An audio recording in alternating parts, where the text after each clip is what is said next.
विष्णुपादाय कृष्णपृष्ठाय भूतले श्रीमते भक्तिवेदांत स्वामिनिति नामिने। नमस्ते सरस्वते देवे गौरवाणी प्रचारिणे निर्विशेष शून्यवादी पाश्चात्य देशतारिणे। जय श्री कृष्ण चैतन्य प्रभु नित्यानंद श्री अद्वैत गदाधर श्रीवासादि गौर भक्त वृंद। हरे कृष्णा कृष्ण कृष्ण हरे हरे, हरे राम राम राम हरे हरे। हरे कृष्णा। आज की मेरी यात्रा की जो श्रृंखला है उसके नए कार्यक्रम में आप लोगों का, हमारे दर्शक गणों का एक बार हम फिर से स्वागत करते हैं।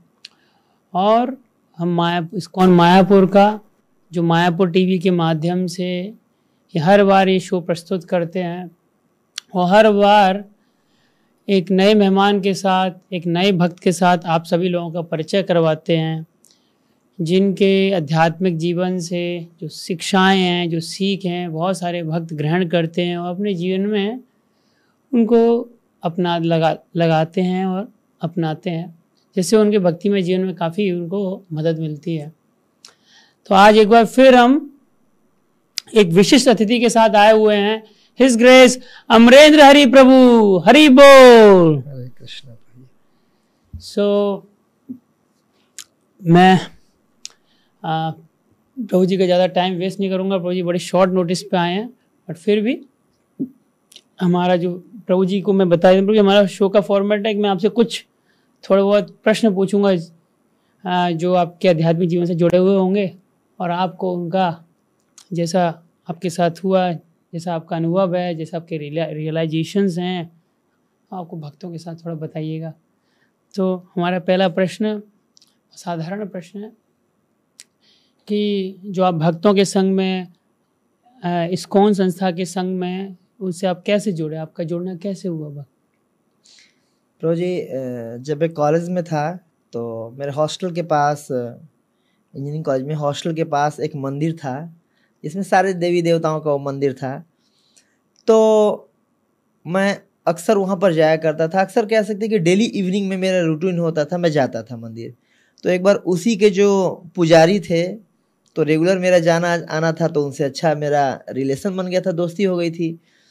तो एक बार वही मेरे को कृष्णा बुक दिए प्रभुपाद जी का, और वो बोले कि मैं गया था वृंदावन में, मथुरा वृंदावन, ये अंग्रेजों के मंदिर भी चला गया था, वो उन्होंने ये किताब दिया है, तो आप पढ़े लिखे हो, आप इसको रोज आते हो, आप इसको लो पढ़ो, अब इतना मोटा मैं तो पढ़ूंगा नहीं, आप पढ़ो। तो उन्होंने मेरे को दिया और फिर उसे मैं पढ़ना स्टार्ट किया, पढ़ के बहुत अच्छा लगा। तो वो पहला इंट्रेक्शन था जो प्रभुपाद जी का जो पुस्तक है मेरे जीवन में आया। इसके अलावा जब मैं कॉलेज के लास्ट ईयर में था, 4th ईयर में, तो मेरे छोटे भाई परम प्रभु, वो IIT रुड़की के 1st ईयर में वो एडमिशन लिए थे। तो वहाँ पर पंजाबी बाग जो इस्कॉन टेम्पल है, वहाँ से प्रीचिंग होता था। तो वो मेरे को बुक्स दिया करते थे प्रभुपाद जी का। वो डायरेक्ट मेरे को कुछ भी फिलॉसफी नहीं बताते थे, कुछ भी बताते नहीं थे कि मैं अभी जुड़ा हुआ हूँ या कुछ इस्कॉन वगैरह है। मैं भी ज़्यादा इस्कॉन को नहीं जानता था। हरे कृष्णा बुक में पूरा पढ़ गया था, लेकिन मैं इस्कॉन को नहीं जानता था। वो भी मेरे को कई सारे छोटे छोटे पुस्तक देते थे, लेकिन उन्होंने मेरे को इस्कॉन को इंट्रोड्यूस किया ना। मैं ज़्यादा पूछा, क्योंकि आध्यात्मिक पुस्तकें मेरे को पढ़नी अच्छी लगती थी। पहले से भी मैं पढ़ता था, घर पे भी था। तो जो इनका गीता प्रेस का पुस्तकें मैं पढ़ता था, भागवतम की और भी टीका में पढ़ रखा था, जैसे प्रेम सागर आता है, सुख सागर, रस सागर वगैरह। तो और इसके बाद फिर ये 10th कैंटो कृष्णा बुक के रूप में मेरे जीवन में आया। बट ये जो प्रभुपाद जी का टीका पर पढ़, ये अलग ही इसका मतलब जीवन में परिवर्तन लाने वाला है। तो इस प्रकार वो मेरे को पुस्तक दिए और लगभग मैं सारी छोटी पुस्तकें पढ़ चुका था। फिर वो मेरे को इस्कॉन से इंट्रोड्यूस किए और वो मेरे को पंजाबी बाग भेजे थे। तो उनके कहने में पहली बार पंजाबी बाग में गया मंदिर में। तो इस प्रकार मैं इस्कॉन के टच में आया। प्रभु जी, तो प्रभु जी आपके तो मतलब अनुभव ही, मतलब मैं कल भी यही बात कर रहा था। मतलब हमारे जो गेस्ट आते हैं, जितने भी गेस्ट आते हैं, सब एकदम मतलब पहले से ही भक्त आते हैं, सारे एकदम स्वर्ग लोक से नहीं, भक्त नहीं थे प्रभु जी। मतलब आप बचपन से कौन धार्मिक पुस्तकें पढ़ता है? आप बोले ना लोग सुख सागर और ये सब, बचपन हमने तो जीवन कॉमिक्स में बता दिया, बांकेलाल चाचा चौधरी इसी में बीत गया आधा जीवन। तो पर अच्छा लगा प्रभु जी, आप बचपन में आप दिल्ली जैसे शहर में रहते हुए भी। एक्चुअली जो पीछे का मेरा बैकग्राउंड है प्रभु जी, तो मैं ब्राह्मण परिवार से हूँ, तो वगैरह दीक्षा वगैरह देना या कर्मकांड में ही थोड़ा बहुत पिताजी, जैसे पिताजी बिजनेस भी करते हैं, और दादाजी लोग या और भी जो मेरे कुल खानदान परिवार में, यही पंडिताई कराना, पूजा पाठ कराना और जजमान बनाना, दीक्षा देना, यही पहले से ही करते आ रहे थे। तो पहले से आध्यात्मिक पुस्तकें घर में होती थी और दादाजी को भी हम देखते थे पढ़ते हुए, तो पहले से ही थोड़ा बहुत पढ़ लेते थे। बट ऐसे शुद्ध भक्ति का ज्यादा वो नहीं था प्रभु जी। वो जो खिचड़ी होती है भारत में, जैसे सारे देवताओं को पूजा करना, वैसा हेर फेर था प्रभु जी। फिर भी आप काफी एक तक रिलेटिवली बहुत पायस या रिलीजियस फैमिली बैकग्राउंड से आते हैं, और आपका तो ब्रदर भी मंदिर से जुड़ा हुआ है, मतलब दोनों भाई परिवार ने मंदिर को दे दिए, है ना, परम प्रभु बहादुरगढ़ मंदिर जी, है ना। तो और ये मुझे बड़ा बढ़िया लगा प्रभु जी की मतलब ज़्यादातर जो भक्त लोग जुड़ते हैं मंदिर से, बहुत सारे ज़्यादातर भक्तों का प्रसाद से एकदम इंटरेक्शन होता है। बहुत गिने चुने या फिर जो भक्त होते हैं ना, एकदम फिलॉसफी से आकर्षित करती है उनको, क्योंकि फिलॉसफी से ज़्यादातर लोग इतना आकर्षित होते नहीं, पढ़ाई लिखाई से दूर भागते हैं। आजकल की जनता ऐसी है, लोग ऐसे हैं, ऐसा बना दिया गया सिस्टम कि पढ़ाई लिखाई से दुनिया दूर भागती है। और बहुत गिने चुने रेयर भक्तों में आप भी आते हैं कि मतलब फिलॉसफी से आप आकर्षित होके, रूपा जी की पुस्तकों से आकर्षित होके पढ़ के उनको आप फिर मंदिर से जुड़े। एक्चुअली प्रभुपाद जी के पुस्तकों में एक यूनिकनेस मिलेगा आपको। जैसे मैं बनारस में और भी ब्राह्मण सभा वगैरह का मीटिंग में अटेंड कर चुका हूँ। कई सारे बड़े बड़े आचार्य लोग, बड़े बड़े मंडलेश्वर लोग आते हैं, धर्म सभा का मीटिंग होता है वहाँ पर, और हुई सुप्रीम पर्सनालिटी इस पे चर्चाएं होती हैं। और मैं देखा कि बड़े बड़े विद्वान जन, भारत के काफी नामी गिरामी वैसे लोग आए होते हैं, और वहां पर परम तत्व के रूप में कृष्ण की व्याख्या कोई नहीं करते। मैं 1-2 बार अटेंड किया हूँ, ये काशी हिंदू विश्वविद्यालय की तरफ से भी कराया गया था, एक बार संपूर्णानंद संस्कृत विश्वविद्यालय उसकी तरफ से भी हुआ था। बट आप देखिए प्रभुपाद जी के परपट में ना, जो भगवत गीता प्रभुपाद जी दिया एज इट इज, तो सच में फिलॉसफी को एज इट इज प्रेजेंट कर दिया है प्रभुपाद जी ने, और ये आपको और कहीं नहीं मिलेगा। जैसे और भी कई मतलब आचार्यों का धार्मिक पुस्तकों में पढ़ा हूँ, गीता प्रेस का काफी सारा पढ़ा हूँ, जो आपको क्वालिटी और बिल्कुल स्पष्ट थॉट कृष्ण को एज इट इज प्रेजेंट करना, ये जो प्रभुपाद जी के परपट में आपको मिलेगी, और जीवन परिवर्तन करने की जो क्षमता, वो और कहीं नहीं मिलेगी प्रभु जी। इसका मैं बिल्कुल दावा के साथ बोल सकता हूँ प्रभु जी। ये तो है प्रभु जी। हाँ। ये तो आपने बिल्कुल निचोड़ बताया कि जो भी लोग बहुत सारी पुस्तकें पढ़ते हैं, प्रभु जी के आप अनुभव से सीख सकते हैं कि बहुत सारे लोगों ने खिचड़ी बना के रखा है। प्रभुपाद जी ने अपनी पुस्तकों में साफ सरल शब्दों में, आम भाषा में, बोलचाल की भाषा में बता दिया है Krishna is the supreme personality of the godhead. Even वो एक बच्ची भी थी प्रभुपाद जी, सरस्वती, उसका एग्जाम्पल कई बार कोट कर देते कि सरस्वती भी प्रीचिंग करती है और लोगों को बोलती है वही supreme personality of the godhead, Krishna is the supreme personality of godhead. तो प्रभुपाद जी की पुस्तकें पढ़ के एक छोटा बच्चा, 5 साल या 6 साल की बच्ची सरस्वती भी प्रचार कर सकती है, तो हम लोग तो बहुत बड़े लोग हैं, बड़ी बड़ी उम्र के वाले हैं जो लोग देख रहे हैं। तो खैर प्रभु जी बहुत अच्छा जवाब दिया। इसी में प्रभु जी आप ही ने भी बताया कि कॉलेज में आप जुड़े थे 4th ईयर में, मतलब आप जो इन द सेंस किताबें पढ़ना चालू कर दिया था आपने, और फिर आपको आपके ब्रदर ने इस्कॉन के बारे में बता दिया था, है ना। तो कॉलेज आप इंजीनियरिंग कर रहे हैं, और कॉलेज का तो एनवायरनमेंट ही बहुत आजकल का कंटेमिनेटेड रहता है ना, आप भी सब जानते हैं, और जो लोग देख रहे हैं उनको भी सब पता है, भुक्तभोगी हैं यहाँ सब लोग, है ना।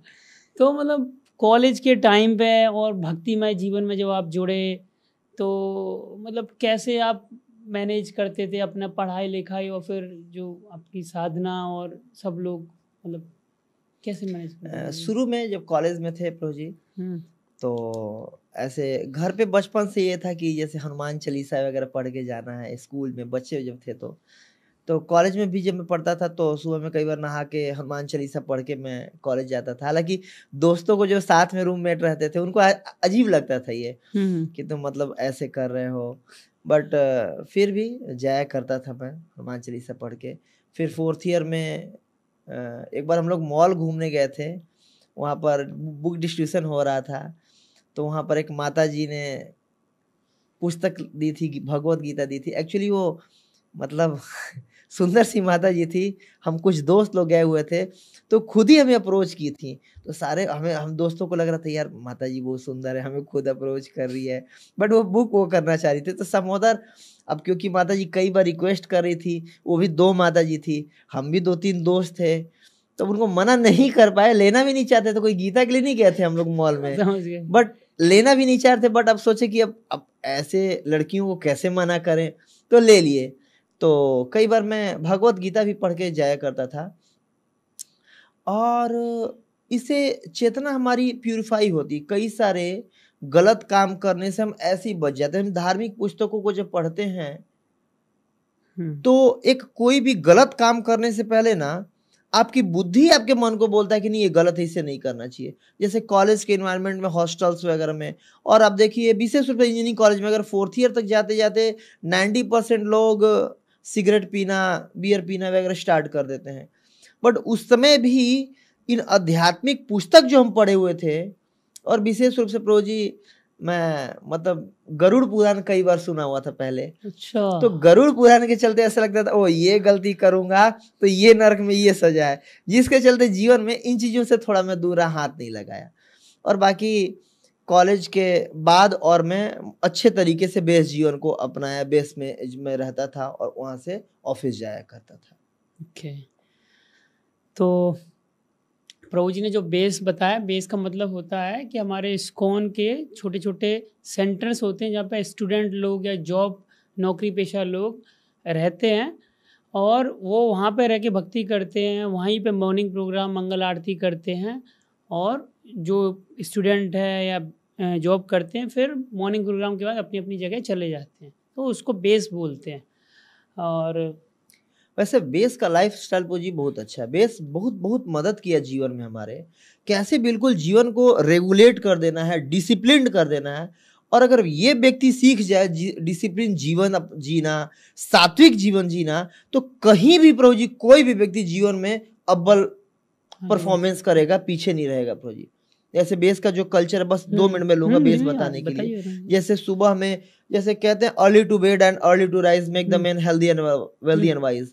तो जो बेस का कल्चर है, कैसे टाइम से आप सो जाइए, टाइम से 3:30 बजे, 3:45 या 4 बजे तक आप उठ जाइए, और इसके बाद अपना मॉर्निंग साधना करिए। वो एक कवच की भांति होता है, जो कि बाहर की दुनिया में हम जब आज जाते हैं, मटलिस्टिक मतलब और लोगों से जो हम डील करते हैं, तो जो सुबह की साधना किए रहते हैं बहुत मदद करता है प्रोजेक्ट में, मन को सतोगुण में रखने के लिए, मन को बिल्कुल पीसफुल और सात्विक रखने के लिए बहुत मदद करता है बेस का जीवन। फिर बेस में सबसे बड़ा लाभ कि जब प्रसाद मिलता है, क्योंकि कहते हैं ना जैसा खाए अन्न वैसा होए मन, तो सात्विक अगर भोजन लेंगे तो मन भी हमारा, चित्त भी सात्विक रहेगा। तो वो भी बहुत मदद करता है कि कैसे जीवन को बहुत सात्विक रूप से हम अपना जीवन यापन करें। तो बहुत मदद का चीज़ है बेस। मैं तो और भी लोगों को रिकमेंड करूंगा, जो भी स्टूडेंट लाइफ में या कॉलेज लाइफ में या जॉब के लाइफ में भी बेस में अवश्य रहें, ताकि उससे जीवन हमारा प्रोजेक्ट पॉजिटिव, सात्विक और अच्छे मार्ग पर चलने के लिए वो हो जाता है। तो आप लोगों ने ध्यान से सुना होगा प्रभु जी ने क्या बोला। जो बेस की लाइफ स्टाइल है आप लोगों का फिर रेगुलेटेड, संयमित बना देती है, डिसिप्लिन बना देती है, आपके जीवन में अनुशासन आ जाता है, और आप गोल ओरिएंटेड हो जाते हैं, जो भी आपका लक्ष्य है। तो इसलिए हम लोग सभी लोगों से रिक्वेस्ट करते हैं, जो भी कॉलेज में जाते हैं स्टूडेंट्स हैं या फिर जो भी जॉब कर रहे हैं, आजकल ज़्यादातर इस्कॉन के बेसिस या वॉइस हर मेट्रोपॉलिटन सिटीज़ में, पुणे, मुंबई या दिल्ली, जितनी बड़ी बड़ी सिटीज़ हैं वहीं पे बड़ी बड़ी कंपनियां होती हैं, बेंगलोर, आप कहीं भी जाइए वहाँ पे आपको बेस मिल जाएगा, है ना। आप सर्च कीजिएगा इस्कॉन बेस इन जो भी सिटी का नाम है, गूगल पे भी सर्च कर सकते हैं, आपको बहुत सारे बेस के नंबर मिल जाएंगे। आप वहाँ जा सकते हैं, बेस में रह सकते हैं, प्रसाद पा सकते हैं, एक सात्विक लाइफ स्टाइल जी सकते हैं, और आप इसी इंसान के शरीर में अपना गोल अचीव कर सकते हैं। हालांकि प्रभु जी आपने जो अभी बताया, एक जो इम्पोर्टेंट पॉइंट मैं उस पर फोकस करना चाहता हूँ। प्रभु जी ने बताया गरुड़ पुराण के बारे में कि कैसे प्रभु जी गरुड़ पुराण पढ़े हुए थे, और क्योंकि वो धार्मिक ग्राउंड से थे, तो मैं, और उसमें गरुड़ पुराण में आप लोगों को बता दूं जानकारी के लिए, गरुड़ पुराण में कई सारे नरकों का, 33 नरकों का जिक्र है ना, कुछ इतने। गरुड़ पुराण में 21 21 और नरक। श्रीमद् भागवतम पुराण में 28। अच्छा, हाँ, तो गरुड़ पुराण में 21 नरकों का बारे में बताते हैं और श्रीमद् भागवतम में 28 नरकों के बारे में बताते हैं कि कौन सा गलत काम करने से आप किस नरक में जाएंगे। हाँ। है ना। तो मैं तो सब लोगों को, हम लोग को यही सलाह देना चाहिए, प्रभु जी ने भी बताया कि कॉलेज आने से पहले माता पिता को बच्चों को गरुड़ पुराण पढ़ा देना चाहिए, ताकि कॉलेज में जो अलग अलग तरह के संस्कार सीखने से पहले वो एक बार गरुड़ पुराण को रिवाइज कर लें कि भाई गरुड़ पुराण में क्या लिखा हुआ है। डर के मारे गलत हाँ, काम नहीं करेंगे, डर के मारे नहीं करेंगे। प्रेम की तो वो दूसरी बात है, जी, डर जी, डर जी, जी। फर्स्ट टेस्ट तो डर ही है जी। इसी में प्रभु जी जैसे पुस्तकों की बात हो रही है, गरुड़ पुराण की और भी पुस्तकों की बात हो रही है, और आप जैसे गरुड़ पुराण पढ़ के आए हैं, फिर रिलीज बैकग्राउंड से हैं, जब आपने ये सब माला इस तरह की लाइफ स्टाइल अपनाई, क्योंकि आप एक कर्मकांडी परिवार से आते हैं जैसे आपने बताया, तो जो आपने इस तरह की लाइफ स्टाइल, ये जो जीवन शैली अपनाई, आध्यात्मिक जीवन शैली, कोर जो उसको बोलते हैं, कोर भक्ति में, और तो आपके मतलब 4 नियम और 16 माला, और फिर उसके बाद आप मंदिर भी ज्वाइन, तो आपके परिवार वालों का रिएक्शन या मित्रों का रिएक्शन स्पेशली, या जब आप शुरुआत में जब चालू कर दिए थे घर में माला करना, तो क्या उन लोगों का रिएक्शन, क्या प्रतिक्रिया क्या थी उन लोगों की? देखिए, जब माला वगैरह करना स्टार्ट किया तो घर वालों को कोई अजीब नहीं लगा, क्योंकि पहले भी दादाजी राम नाम की माला, सीताराम सीताराम ऐसे करके राम नाम की माला करते थे। और पहले मैं भी बचपन में भगवान राम का नाम का उधर ज्यादा, जैसे आप देखिए भगवान राम का होता था, तो माला करने में कोई वैसा किसी का वो नहीं लगा, कोई दिक्कत नहीं हुआ। और अगर पूर्ण रूप से जब आश्रम का जीवन के लिए जब मैं फैसला लेने लगा, तो उस समय मतलब घर वालों को थोड़ा सा वो हो रहा था कि देखो तुम जॉब कर रहे हो, आप भक्ति कर रहे हो, मैं आपको भक्ति से नहीं रोक रहा हूँ, और जॉब कर रहे हो, पैसे कमा रहे हो। हालांकि मेरे घर वाले मेरे से कभी पैसे नहीं मांगे, उनको कोई पैसे की वैसा नीड नहीं था। तो आप ये क्यों कर रहे हो? और मेरे को लगता था कि जब ये अच्छा लाइफस्टाइल है, अगर मान लो मैं अपने जीवन में भी जाता हूँ, विवाह वगैरह भी करता हूँ, ठीक है, अपना परिवार को मैं सात्विक रूप से एक तरह से, क्योंकि बेस में ट्रेनिंग भी मेरी हो चुकी थी, जी लूंगा।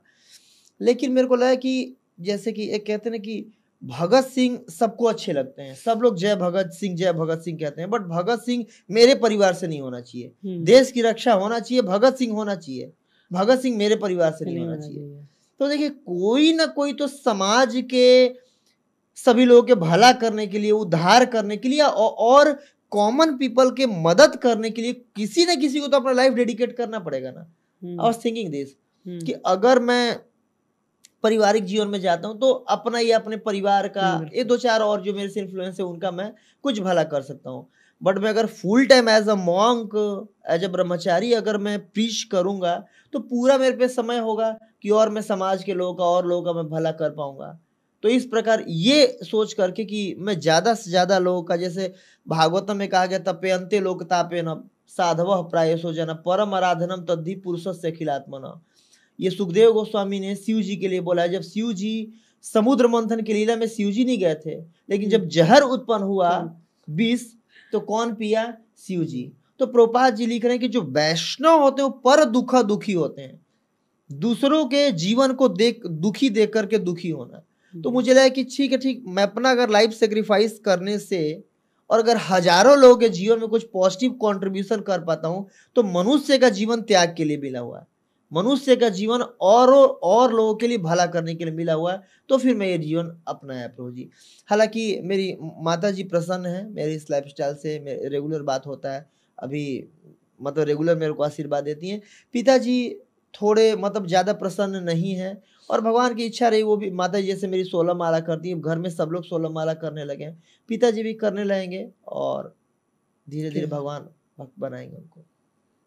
तो आप लोग देख रहे होंगे एक भक्त का जीवन, एक भक्त कितनी परेशानियों से अपना जीवन जीता है, अपने आध्यात्मिक जीवन जीता है, ताकि बाकी समाज का जो कल्याण हो सके, समाज के लोगों का उत्थान हो सके, उनका आध्यात्मिक प्रगति हो सके। तो हमको सीखना चाहिए। जो बहुत सारे लोग तोहमत लगाते हैं कई बार, अरे इस्कॉन वाले तो केवल माला जपते रहते हैं और ये माला ही घिसते रहते हैं, हरे कृष्णा ही करते रहते हैं, कुछ करते नहीं है समाज के लिए। तो हम लोग समाज के लिए भी करते हैं। जैसे आप प्रभु जी को सुन रहे होंगे, प्रभु जी ने समाज के लिए ही ये वस्त्र धारण किया है। प्रभु जी ने समाज के लिए ही dedicated his full life as a monk. तो आप समझ सकते हैं कि समाज के लिए करने का मतलब सिर्फ ये नहीं होता कि हॉस्पिटल खुलवा दिए, स्कूल खुलवा दिया। समाज का एक बेसिक जो क्या बोलते हैं उसका जो उसकी मेंटलिटी है, समाज की जो विचारधारा है, जो मानसिकता है, उसको भी चर्न करने की, उसका भी समुद्र मंथन करने की ज़रूरत है, जो पल्यूटेड हो गई है काफ़ी हद तक। तो उसके लिए हमको ब्राह्मण क्लास एक इस तरह की एक ऐसे सोसाइटी की ऐसे क्लास की ज़रूरत है जो समाज के उस विचारधारा को परिवर्तित कर सके जो आज के तथाकथित कलयुग की कलुषित विचारधारा से प्रदूषित हो चुकी है। सही बात है ना। प्रभु जी आपने बहुत अच्छे से बताया, आपने पुस्तकों का बहुत जिक्र किया और आप काफ़ी मतलब आप तो स्कॉलर लगते ही हैं। तो जैसे फिर भी आपके आध्यात्मिक जीवन में जब आप शुरुआत से पढ़ रहे हैं, कृष्णा बुक से हमने चालू किया पढ़ना, तो फिर प्रभुपाद जी की पुस्तकों का मैं एक बार भक्तों के लिए पूछना चाहता हूँ ये प्रश्न कि प्रभुपाद जी की पुस्तकों का आपके आध्यात्मिक जीवन पे क्या योगदान रहा, क्या श्रेय देते, कितना श्रेय देते हैं आप प्रभुपाद जी की पुस्तकों को? देखिए प्रभु जी, आप लास्ट के कुछ सालों का अगर आप कोई प्रवचन उठा करके हमारे गुरुदेव हिजल गोपाल कृष्ण गोस्वामी महाराज जी, तो महाराज जी का अगर प्रवचन को सुनेंगे तो हर लेक्चर में गुरु महाराज एम्फेसाइज करते थे कि we should daily read Bhagavad Gita और daily read Prabhupada book. Actually जीवन में कोई भी कार्य whatever I am going to do is good और बैड, ये धर्म के अनुसार है, अधर्म है, क्या है, कैसे इसको जानेंगे? बुद्धि के आधार पे। और बुद्धि का निर्माण देखिए, वैसे बुद्धि का जो निर्माण है वो रजोगुण काल तत्व से हुआ है और मन का निर्माण सतोगुण से हुआ है प्रभु जी। अच्छा। तो मन का एक तरह से सतोगुण ऊपर होता है, बुद्धि तो मन एक स्टोर हाउस है हमारा। संकल्प और विकल्प ये मन का कार्य होता है, चेष्टाएं होते हैं। तो पिछला कोई भी कार्य मैं किया था, मेरे को अच्छा लगा था, दोबारा उसको करना है। कोई कार्य किया था, अच्छा नहीं लगा था, दूसरे नहीं करना है। और ये जो भी मन में संकल्प आता है, बुद्धि प्लानिंग करती है, ठीक है। और इस भौतिक जीवन को हमारे मेंटेन करने में मन का सबसे बड़ा रोल है। मनः परम कारणम अमनंती संसार चक्र परिवर्तयेदिय। श्रीमद् भागवतम 11वें स्कंद में अवंती ब्राह्मण का प्रार्थना है। नायम जनों में सुख दुख हेतु नादेव तात्मा ग्रह कर्म काला मनः परम कारणम अमनंती संसार चक्र परिवर्तयेदिय। कि जन्म मृत्यु का जो ये मतलब चक्कर हम सबका लगा हुआ है, पुनरअपि जननम पुनरअपि मरणम पुनरअपि जननी जठरे शयनम, ये मन के कारण प्रभु जी, मन कारण है। और मन को कैसे समझाया जा सकता है? बुद्धि के माध्यम से। हालांकि बुद्धि रजोगुण से बनी है, लेकिन जो प्रभुपाद जी की पुस्तकें वो शुद्ध सत्व में है। तो जब विशुद्ध सत्व में संग करेंगे प्रभुपाद जी के पुस्तकों का, तो मन हमारा आध्यात्मिक हो जाएगा, बुद्धि आध्यात्मिक हो जाएगा। और आध्यात्मिक बुद्धि से मन को हम समझा सकते हैं कि ये सही है, इसको करना है, ये गलत है, इसको नहीं करना है। हाँ, बुद्धि के माध्यम। तो बुद्धि शार्प कैसी होगी? पुस्तकों के माध्यम से। और देखिए विशेष रूप से भक्तों के लिए तो प्रभुपाद जी ने जितने भी पहले के हमारे आचार्य थे, सबका कमेंट्री पढ़ करके और सबके कमेंट्री से अपना तात्पर्य कमेंट्री दिया, परपट दिया। तो प्रभुपाद जी के परपट में सारे पिछले आचार्यों का परपट है। जैसे अभी मैं कोर्स कर रहा हूँ भक्ति वेदांत का, तो उसमें कई बार और आचार्यों के परपट से पढ़ाया जाता है। तो मैं देखता हूं कि प्रभुपाद जी के परपट में सारे आचार्यों के परपट का बिल्कुल निचोड़ है। तो प्रभुपाद जी के प्रभु जी जो परपट है, जो रियलाइजेशन है, Prabhupada used to say my purport as my personal ecstasy. तो एक शुद्ध भक्त का संग है ये, लव मात्र साधु संग सर्व सिद्धि है। तो देखिए जितने देर हम अगर प्रभुपाद जी की पुस्तकों का अध्ययन कर रहे हैं, उतना देर मतलब हम शुद्ध भक्त का संग कर रहे हैं। उससे हमारी बुद्धि स्पिरिचुअलाइज होती है और एक स्पिरिचुअलाइज बुद्धि से मटेरियल मन को समझा करके उससे हम सही मार्ग पर लेके जा सकते हैं। तो क्या सही है, क्या गलत है, क्या करना चाहिए, क्या नहीं करना चाहिए, ये कैसे जानेंगे?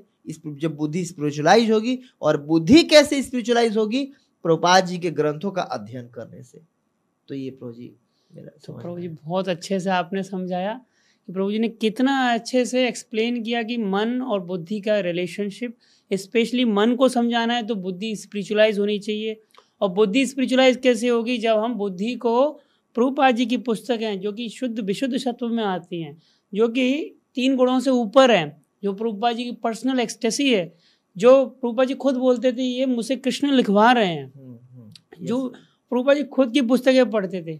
तो अगर उन पुस्तकों को आप पढ़ेंगे ध्यान पूर्वक, और हमारे गुरु महाराज जी बोलते हैं, गोपाल कृष्ण गोस्वामी गुरु महाराज, उनके लास्ट लेक्चर्स में जैसे प्रभु जी ने कोट किया, ऑलमोस्ट मैंने तो सारे लेक्चर्स में प्रभु जी सुना है। प्रभु गुरु महाराज हर बार यही बोलते हैं कि रीड बुक्स एटलीस्ट 1 श्लोक a day, at least 2 shlokas a day, ऐसे बोलते हैं प्रभु कमिटमेंट लेते थे, हाथ खड़े करो। हाँ, हाथ खड़े करो, कौन डेली पढ़ता है? तो मतलब इसलिए सब लोग बोलते हैं। आप लोगों से निवेदन है, मैं हर बार हर शो में हमारे जो हर अतिथि यही बोलते हैं, आप लोगों से यही निवेदन करते हैं आप लोगों से कि कृपया करके प्रभुपाद जी की पुस्तकें पढ़िए, सिर्फ बांटिए मत, पढ़िए भी। प्रभुपाद जी भी बोलते थे, एक शिष्य को डांटते हुए बोले थे, ऐसे बोले थे कि if somebody ask you what you do with the books, we only distribute, we don't read. ऐसा प्रभुपाद जी नकल करते हुए बोले थे उसकी। तो ऐसा नहीं करना है। जन्म सार्थक करी परोपकार। परोपकार। तो पहले जन्म सार्थक करे अपना, पढ़े, खुद पढ़े, फिर जो अपना रिलेशन दूसरों से भी शेयर करें, तो अच्छा रहेगा। बिल्कुल ये बिल्कुल।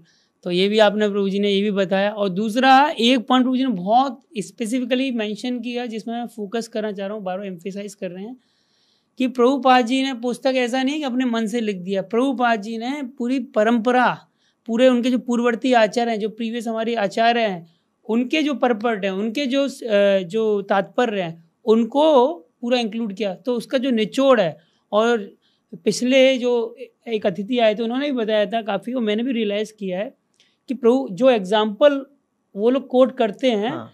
वो उसको समझने के लिए थोड़ा सा चाहिए।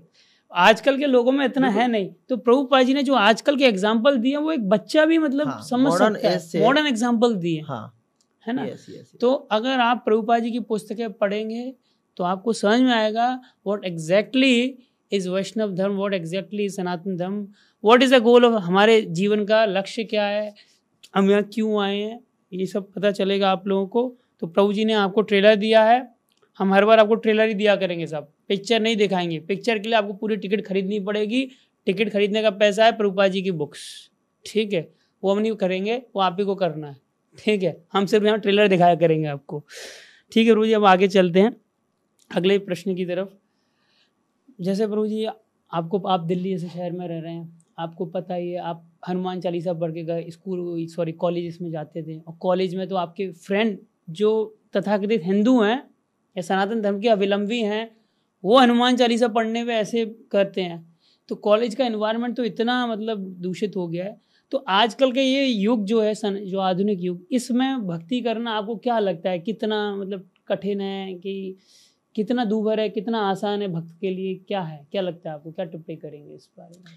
देखिए, किसी भी युग में भक्ति करना थोड़ा सा टफ था ही, शुद्ध भक्ति, क्योंकि जो पाथ चल रहा है उससे आप अपोजिट चल रहे हैं। तो और कलयुग में विशेष रूप से, और वही जो दिल्ली और या बॉम्बे जैसे सिटीज़ में थोड़ा और टफ हो जाता है। तो इसके लिए बेस्ट ये है डिवोटी एसोसिएशन।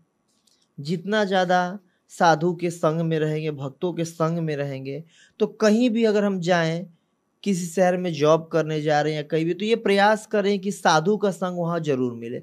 आज प्रभुपाद जी की कृपा से हर बड़े शहर में इंडिया के इस्कॉन टेम्पल है, तो जरूर भक्तों का संग करें। एटलीस्ट रेगुलर नहीं संभव है, हफ्ते में एक बार, 15 दिन में एक बार, बट जरूर भक्तों का संग करें, क्योंकि भक्तों के संग में ही भक्ति का जन्म होता है, भक्तों के संग में ही भक्ति का पोषण होता है, और भक्तों के संग में ही भक्ति का विकास होता है। और जो जीवन का लक्ष्य है, संबंध, अभिधेय और प्रयोजन, भक्तों के संग में ही प्राप्त करेंगे प्रभु जी।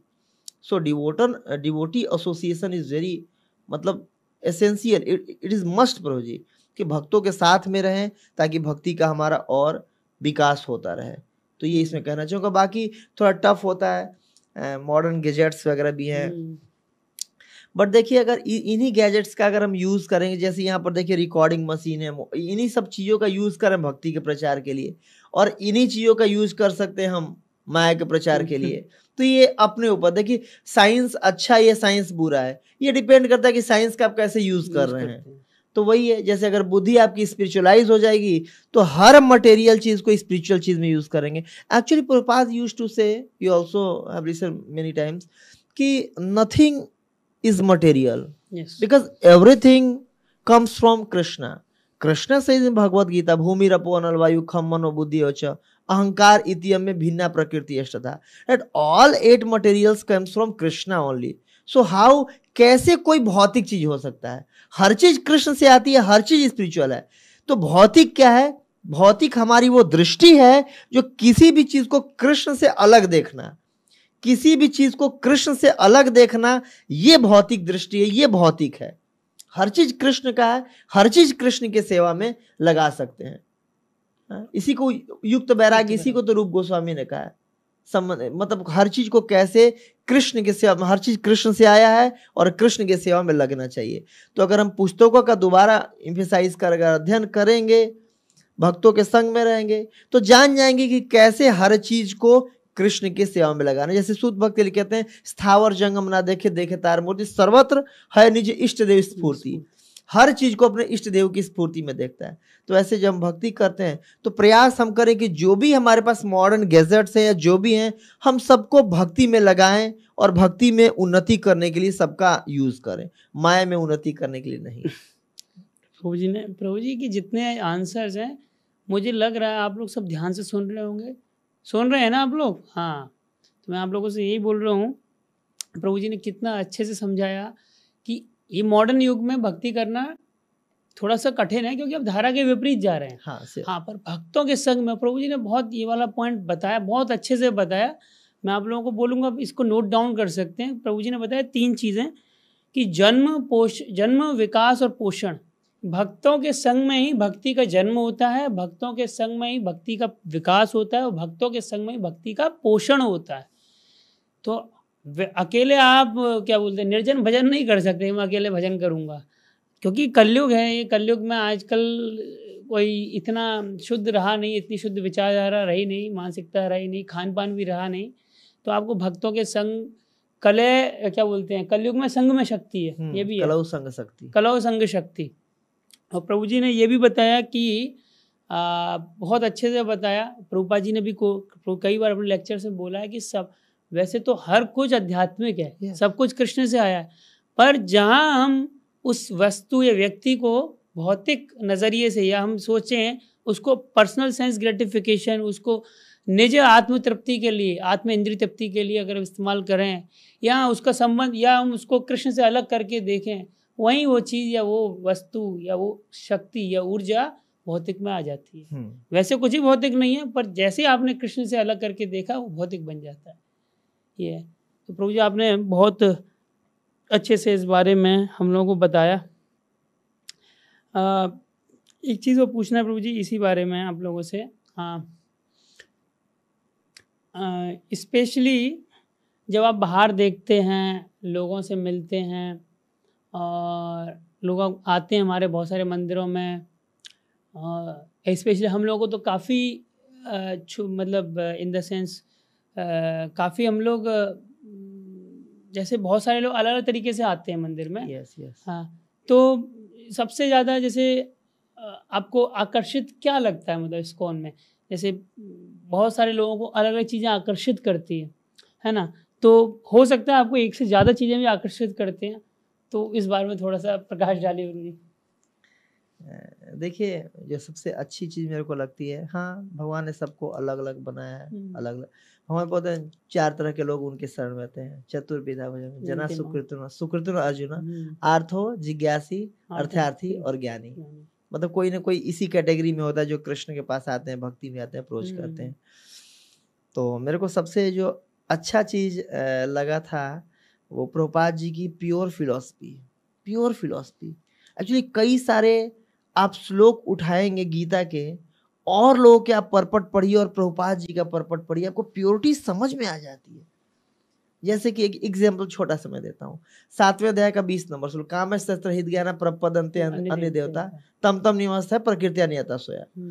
इसी को मैं नाम ले लूंगा, बट और आप वो करेंगे तो उतना प्योरिटी से नहीं लिखा गया कि जो जिसकी बुद्धि माया द्वारा हर ली गई है वो देवताओं की शरण में जाते हैं और अलग अलग नियम कानून का पालन करते हैं अपने श्रद्धा अनुसार। ऐसा नहीं, क्यों? क्योंकि और लोग का जो रोजी रोटी है वो उसी के हिसाब से चल रहा है, तो डायरेक्ट नहीं बोलते हैं। बट प्रभुपाद ने जैसे Bhagavad Gita as it is, जो कृष्ण के हृदय की इच्छा है वो प्रभुपाद जी ने प्रेजेंट कर दिया है। तो सबसे जो बेस्ट चीज लगती है ये, तो सबसे जो अच्छा चीज लगा था मेरे को फिलॉसफी प्रभु जी, प्योर फिलॉसफी प्रभुपाद जी के द्वारा, कोई मिलावट नहीं इस फिलॉसफी में। और प्रभुपाद जी के फिलॉसफी मतलब जो पर्पट है उसमें आपको सोचने के लिए हम मजबूर हो जाते हैं कि आखिर जीवन का लक्ष्य क्या है, क्यों मेरे को जीवन मिला है, मनुष्य जीवन का क्या लक्ष्य, मैं कौन हूं, भगवान कौन है, मेरे भगवान से क्या संबंध है, ये भौतिक जगत, ये जब मैं जॉब कर रहा हूं, मेरे परिवार, या ये मेट्रो या फ्लाइट गाड़ी, ये मॉल, ये क्या है भौतिक जगत से, मतलब इससे मेरा क्या संबंध है। जब मैं ऑफिस जाया करता था, कई बार मैं लंच पीरियड में या बीच में निकल करके विंडो के पास खड़े होकर काफी देर सोचा करता था कि मैं क्यों ऑफिस आ रहा हूँ, क्या मैं इसीलिए मनुष्य का जीवन मिला। और प्रभुपाद जी का जब पुस्तकें, मतलब विशेष मेरे को फिलॉसफी सबसे अच्छी लगती थी प्रभु जी। और दूसरा सबसे अच्छा ये जो सिंपल लाइफस्टाइल है, ये ब्रह्मचर्य का पालन करना, ब्रह्मचारी का जीवन जीना, ये मेरे को बहुत अच्छा लगता है। जैसे I am here totally satisfied. मेरे को कई बार ऐसा फीलिंग आता है कि मैं जो जीवन में बेस्ट फैसला लिया, ये मैं ब्रह्मचारी का जीवन अपना करके, बिल्कुल माइंड पीसफुल, संतुष्ट जीवन, बहुत ज्यादा कोई वो नहीं, और समाज के लिए जितना चाहे उतना मदद कर सकते हैं, हमारे पास पूरा टाइम है। तो सबसे अच्छा फिलॉसफी और ये एक सादा जो जीवन यापन है, विशेष रूप से ब्रह्मचारी का जीवन, ये मेरे को बहुत अच्छा लगता है। प्रभु जी ने कितना अच्छे से बताया। स्पेशली प्रभु जी ने बताया कि सब लोगों को अलग अलग चॉइसेस रहती हैं, किसी की चॉइस कुछ हो सकती है, पर प्रभु जी को स्पेशली प्रभुपाद जी की पुस्तकों ने बहुत आकर्षित किया। उन्होंने जितना स्ट्रांगली इम्फेसाइज किया है, जितना क्लियर प्रभुपाद हो सकते हैं, जितना क्लियर हो सकते हैं, और हिंदी में यथारूप बोला भी है कि जो कृष्ण ने बोला एज इट इज, ना एडिशन ना सब्ट्रैक्शन, कुछ भी नहीं। और बाकी जगह आप देखेंगे तो बाकी जगह प्रभु जी ने ऐसे श्लोक का भी एग्जाम्पल कोट किया, बाकी जगह थोड़ा सा समय लोगों के क्या बोलते हैं, लोगों की खुशी के लिए या बदल देते हैं, थोड़ा सा अनुवाद है तात्पर्य। तो प्रभुपाद जी ने ऐसे कोई कॉम्प्रोमाइज़ नहीं किया, जैसा फिलॉसफी है उसको एज इट इज़ प्रेजेंट किया आप लोगों के सामने। और स्पेशली प्रभु जी ने ये भी बताया कि वो ये जो लाइफ एज अ मॉन्क जो जी रहे हैं, कितना उसमें सादापन है, सिंपलिसिटी है, कोई प्रेशर नहीं है, भगवान का भजन अच्छे से कर सकते हैं आप। और प्रभु जी ने बताया कि आज के युग में जितना हम सिंपल रह सकें वो ज़्यादा बढ़िया है ना। और इसके बाद प्रभु जी हम आगे नेक्स्ट प्रश्न की तरफ चलते हैं। ये प्रोबेबली हमारा लास्ट प्रश्न हो सकता है प्रभु जी, ठीक है, क्योंकि थोड़ा सा टाइम कम है। लास्ट प्रश्न प्रभु जी ये है कि जैसे आपने देखा हमारे इस्कॉन में मंदिर हैं, भक्ति हैं, भक्त हैं, पुस्तकें हैं, और डेटीज़ हैं यानी वर्च विग्रह हैं, प्रसाद है, और कीर्तन है, इतनी सारी चीज़ें हैं। अगर ये सब चीज़ें नहीं होती, प्रभुपाद जी ने बहुत संघर्ष करके सोसाइटी को जन्म दिया, सोसाइटी को बनाया, फिर ये सब चीज़ धीरे धीरे, पर अगर मान लीजिए अगर ये सब नहीं होता कुछ, तो मतलब आपको क्या लगता है हम लोग भक्ति कर पाते या इतने भक्त हो पाते, क्या होता उस पर कुछ?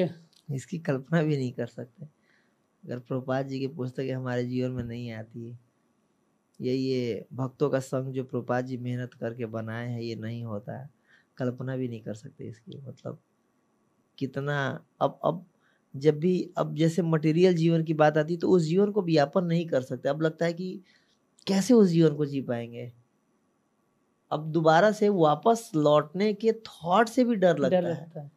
हाँ, कि मतलब जीवन का कोई लक्ष्य नहीं है, बस इंद्र तृप्ति ही जीवन का लक्ष्य है। कैसे अपनी इंद्रियों को तुष्ट किया जाए, यही हमारे जीवन का बस एक लक्ष्य रह जाएगा। और कोई मतलब नहीं कि क्या अगले जन्म में क्या होगा, भक्ति क्या है, भगवान क्या है, या इस सबसे बड़ी बात जो प्रहलाद में बंधते विदु स्वार्थ गति में विष्णु, अपना असली स्वार्थ वही नहीं जानेंगे। मतलब बस ऐसे हम किस गली जा रहे हैं अपना कोई ठिकाना नहीं, तो ऐसा जीवन हो जाएगा, मतलब बिना लक्ष्य का जीवन हो जाएगा। और अब तो कल्पना भी नहीं कर सकते कि मतलब प्रभुपाद जी का कितना बड़ा योगदान है हमारे जीवन में। मतलब हमें कभी भी प्रभुपाद जी को जगत गुरु बोलने से पहले संकोच नहीं करना चाहिए। जो प्रभुपाद जी ने दिया है प्रभु, मतलब मैं कई और भी बड़े बड़े महात्माओं को, संतों को, साधुओं को देखा हूं, उनको सुना हूं मैं, क्योंकि मैं बताया पहले से भी ये अच्छा लगता था मेरे को चीज। बट जिस तरीके से प्रभुपाद जी ने प्योरिटी के साथ ये और हर उस पे Krishna is the supreme personality of God establish करते हैं भगवान को, और आपको इतनी प्योरिटी से नहीं मिलेगा। भगवान ज्योति है, भगवान प्रकाश है, भगवान एक शक्ति है, भगवान सब कुछ है, बस भगवान भगवान ही, भगवान व्यक्ति नहीं है कि नहीं। भगवान एक व्यक्ति है, उनकी फीलिंग है। इतना सुंदर अर्चा विग्रह देना, इतना सुंदर प्रसाद देना, भक्तों का संग देना, जहां पर प्रत्येक व्यक्ति आपका भला सोचता है, किसी के भी हृदय में द्वेष नहीं है आपके प्रति। कोई मतलब बाहर के दुनिया में लोग कितना द्वेष करते हैं एक दूसरे से। तो ये सच में एक आध्यात्मिक जगत का ट्रेलर है जो प्रभुपाद जी ने इस भौतिक जगत में दे दिया। और पूरा जगत है प्रभुपाद जी के ऋणी है, पूरा जगत ऋणी है प्रभुपाद जी का।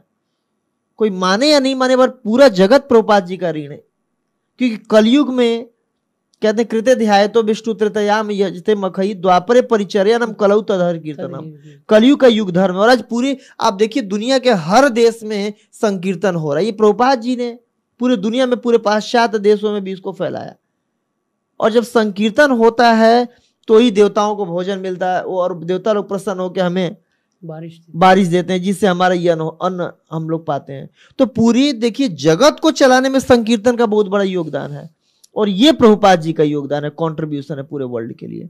तो हर एक व्यक्ति जो इस जगत में, दुनिया में प्रभुपाद जी का ऋणी है, हर एक व्यक्ति ऋणी है। अगर आप कलयुग जैसे प्रगति कर रहा है, इतना संकीर्तन नहीं होता, तो देवता लोग भी कैसे प्रसन्न होते हैं? संकीर्तन जब यज्ञ के द्वारा, और यज्ञ यही है, तो देवता लोग भी प्रसन्न होंगे। और प्रत्येक मनुष्य जाति के हर जीव वर्षा पर डिपेंड करता है, इसी से अन्न होना है, सारी वनस्पतियां होना है। तो प्रत्येक जीव ऋणी है प्रभुपाद जी का।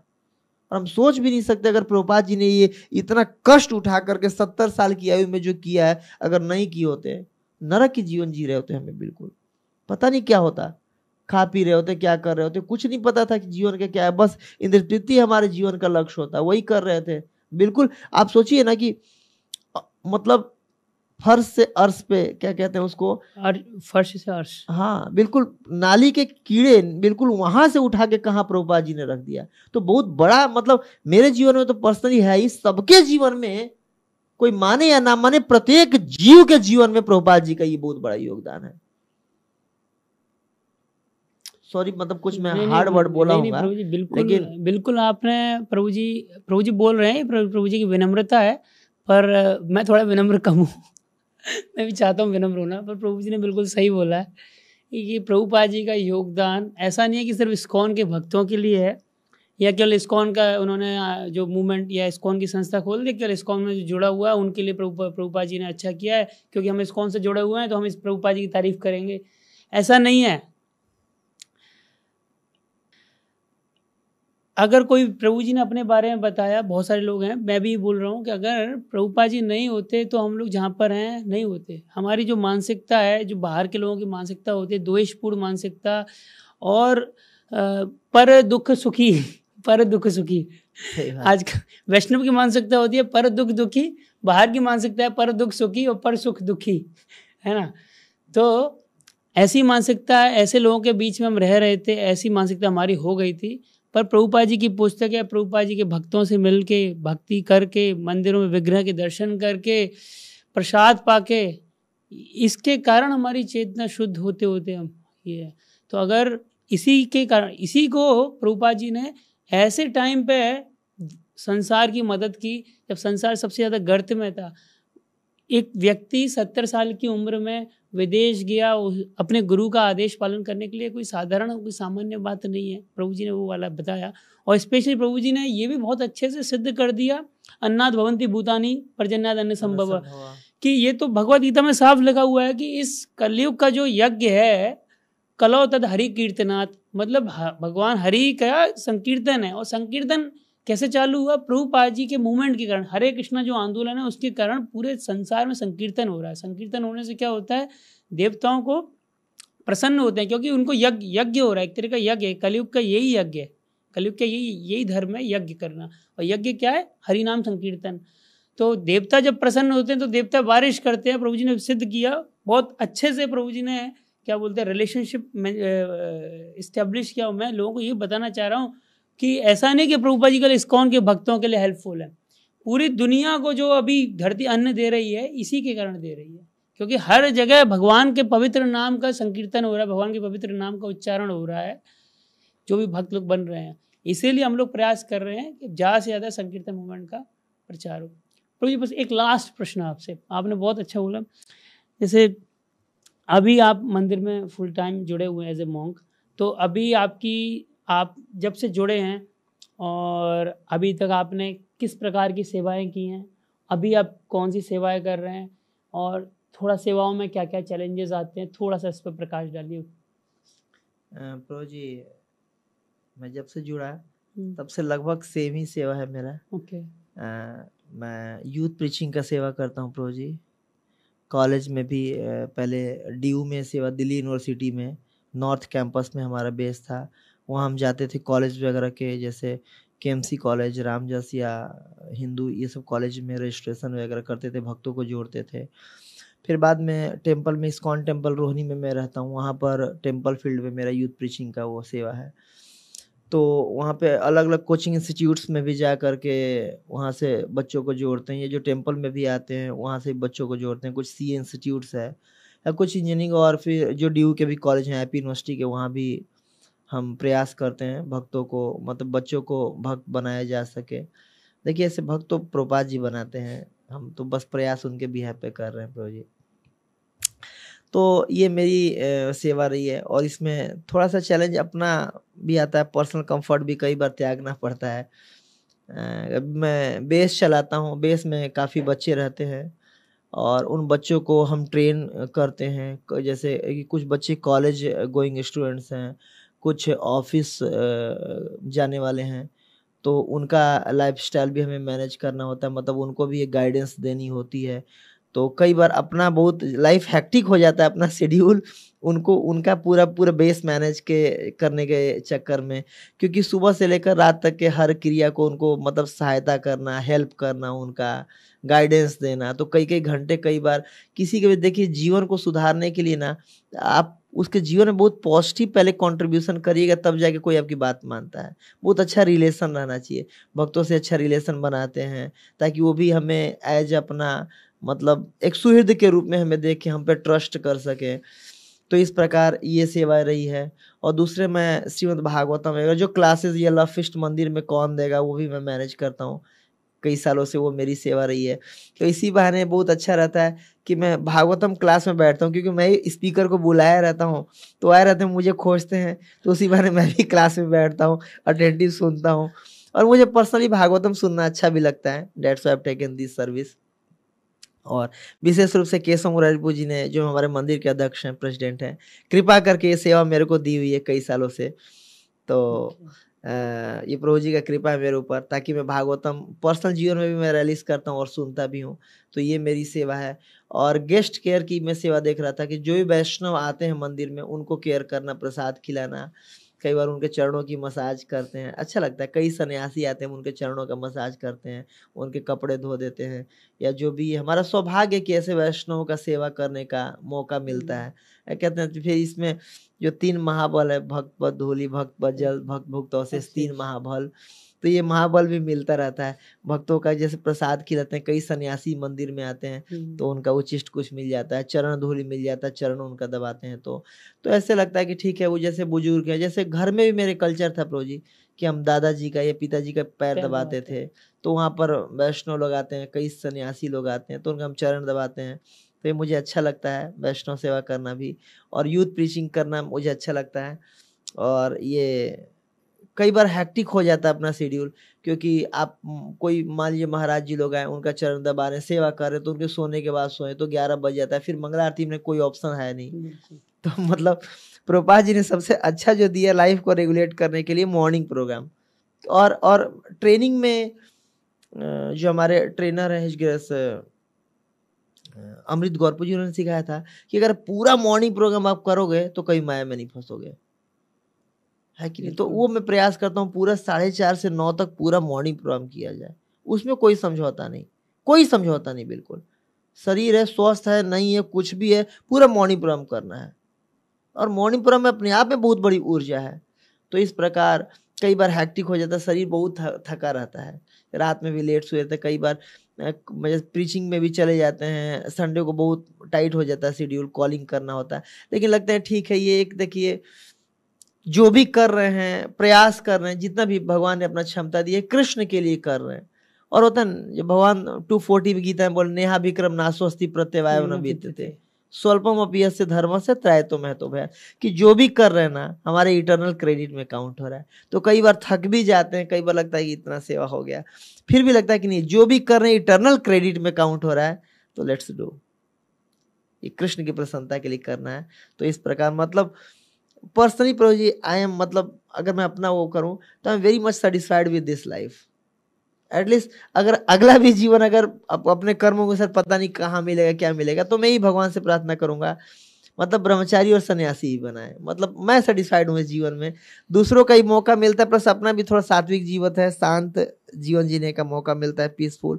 बहुत ज़्यादा चीज़ों से, बहुत ऐसा नहीं ये कमाना है, वो कमाना है, ये बहुत ये चाहिए, तो मतलब एक बहुत अच्छा लाइफ स्टाइल है। एक भौतिक रूप से भी ना ये लाइफ स्टाइल, मतलब आध्यात्मिकता हटा भी दे तो बहुत अच्छा लाइफ स्टाइल है ये। तो मैं यही चाहूँगा, ये कुछ चैलेंज आते हैं। प्रभु जी ने बहुत ही सुंदर जवाब दिया, स्पेशली प्रभु जी ने बोला, और ये स्पेशली मैं आपको पॉइंट आउट करके बोल रहा हूँ, मैंने बहुत कम लोगों से सुना है कि आई एम फुली सेटिस्फाइड।